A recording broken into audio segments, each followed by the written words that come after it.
Hujambo na karibu tena mtazamaji wa The World News katika kipindi hiki cha ulimwengu wa siasa. Mimi ni Adam Hussein. Rais wa Ukraine Volodymyr Zelensky ameingia katika ugomvi na baadhi ya viongozi kwa chini katika taifa hilo. Ugomvi wa muda mrefu wa Volodymyr Zelensky na baadhi ya viongozi katika taifa hilo unazidi kuongezeka na kuwa vita. Hii ni kwa mujibu wa gazeti la The Times ambalo limeripoti. Wakati huu kiongozi huyo wa Ukraine ana ugomvi na meya wa jiji la Kiev Vitali Klitschko. Kiongozi huyo wa Ukraine amemlazimisha bondia huyo wa zamani wa dunia ambaye kwa sasa ndiye meya wa jiji la Kiev, ambaye anasemekana kuwa ana malengo ya urais katika msimamo wa kisiasa.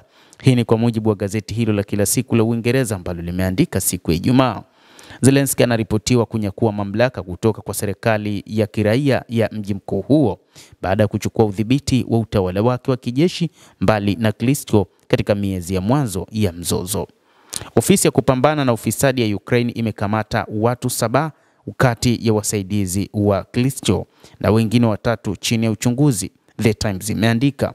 Kwa upande wake, meya wa Kiev ameshutumu utawala wa Zelensky kwa kulemaza baraza la jiji kwa uvamizi, mahojiano na vitisho vya kesi za uongo na za uhalifu ambazo zinazuia timu yake kufikia jamii ya kisheria inapohitajika kufanya maamuzi. Huu ni utakaso wa kanuni na taasisi za kidemokrasia chini ya kivuli cha vita, The Times ilimnukuu Klitschko akisema.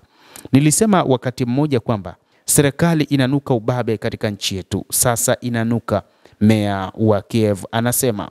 Kadhalika anamshutumu na kuishutumu timu ya Zelensky kwa kujaribu kunyakua mamlaka kutokana na hali ya sasa ambayo anazidi kudhoofisha katika taifa hilo kuendelea katika vita dhidi ya Urusi.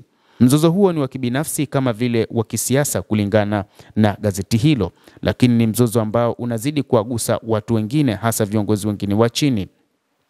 Zelensky alifanya mashambulizi ya kibinafsi dhidi ya Klitschko baada ya meya kukosoa mbinu yake ya mazungumzo ya amani. Amemshutumu Zelensky kwa unyanyasaji, akicheza katika hofu kwamba matumizi yake ya mamlaka ya wakati wa vita yamekuja kwa gharama ya demokrasia, Times imeripoti. Licha ya muhula wake urais kumalizika mwezi Mei mwaka uliopita, kiongozi huyo wa Ukraine ameahirisha mara kwa mara uchaguzi, akitoa mfano wa sheria za kijeshi. Klitschko alisema kuwa Zelensky pia ananyakua mamlaka kutoka kwa mameya wengine nchini, lakini hadhi yake ya mtu mashuhuri inampa ulinzi fulani.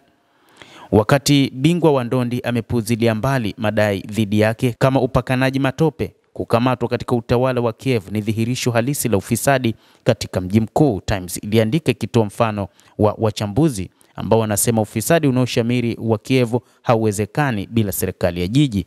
Mkuu wa utawala wa kijeshi wa jiji aliyeteuliwa na Zelensky, Timur Kachenko, aliambia The Times. Endelea kutufuatilia mtazamaji, na usisahau kulike, kucomment, kadhalika na kusubscribe channel yetu hii ili upate habari hizi kwa mapana hapa The World News.